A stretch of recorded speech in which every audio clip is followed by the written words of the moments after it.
end of my French part for the speech.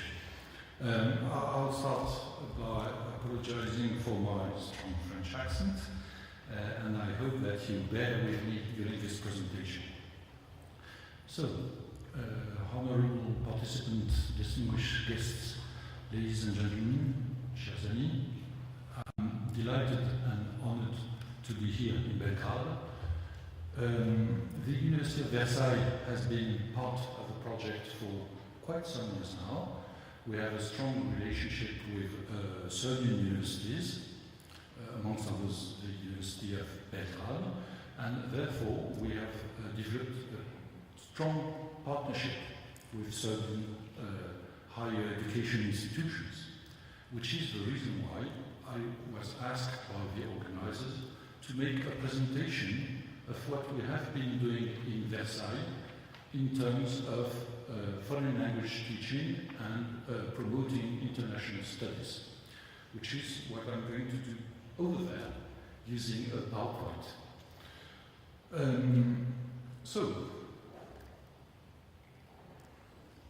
just to start with a quick short element of background, the situation of foreign languages in France. To be honest with you, the situation was very poor for centuries. For a specific reason, priority in France was given to the dissemination, promotion of the French language and culture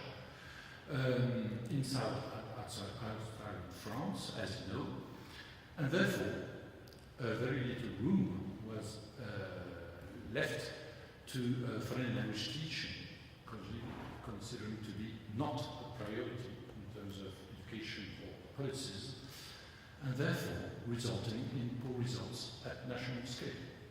So notably, French citizens were considered to be very poor at foreign language teaching, learning, and overall mastery. No, that was a mistake.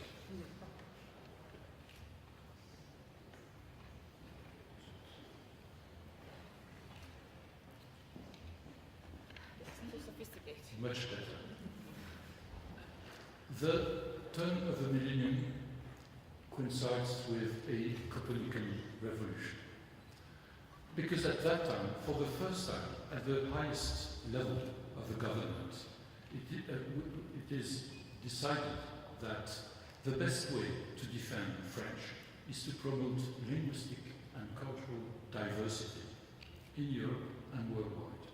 So from now on, around the turning of the century, there is a strong political will that the educational offer must adjust in order to provide all citizens with efficiency and equity in terms of foreign language learning. So it becomes a national policy, just as you're having right now in Serbia. A national policy deciding that the education system has, from now on, to be reformed at all levels, from primary education up to lifelong learning. Everyone should have privileged access to foreign language learning. So, today we are going to talk about universities, but maybe allow me to present quickly some of the reforms we've done in the education systems in terms of promoting foreign languages. At école élémentaire, which is primary education from 6 to 11, from now on, there is compulsory introduction to one foreign language, so to everyone.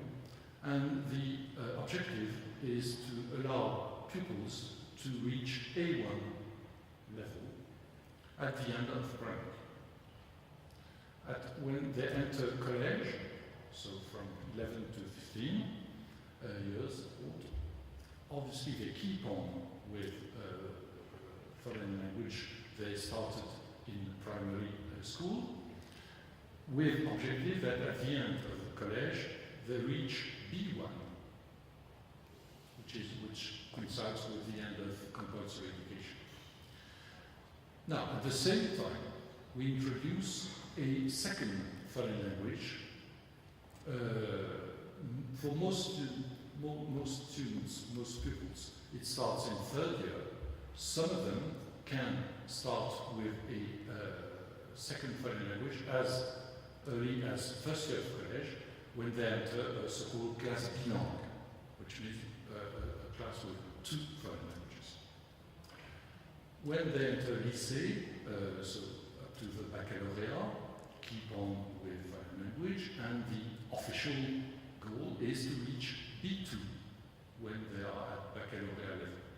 So I see French colleagues nodding and being unsure whether they do reach B1 and B2. These are the official targets set by the Ministry of Education. Obviously, it will take time to get a whole cohort of students up to this level. But still, the will is there. Emphasis on skills, which is very important. There was a new reform for foreign language teaching starting last September, introducing groupe de compétences. This is very innovative in France. That means that students, being in seconde, première, or terminale, can be mixed together in the same group, provided that they have the same skill in, say, oral comprehension and so on. So they are not with the rest of the class, but they are with other students having the same skills. We introduce subject teaching in foreign language and the possibility to enter European or international sections. Now, the weak point is higher education, because so far there are no requisites set for students except in very specific areas. For instance, in engineering studies, you have to have foreign languages, but it's not compulsory. The only exception, this started last year, and it's very important for foreign language teaching, is the fact that from now on in France, when you enter a master in order to become a teacher in any discipline, so math, history, physics, French, you have to show for a B2 level in one foreign language. So this is a key decision, because it means that in 10 years from now, all teachers in primary and secondary education will master a foreign language.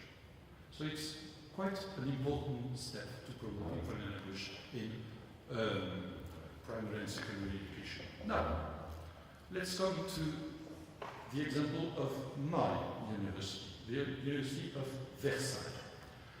I'm not sure that all of you know our university. Some of you came to us and visited our premises, but for the others, very quick presentation.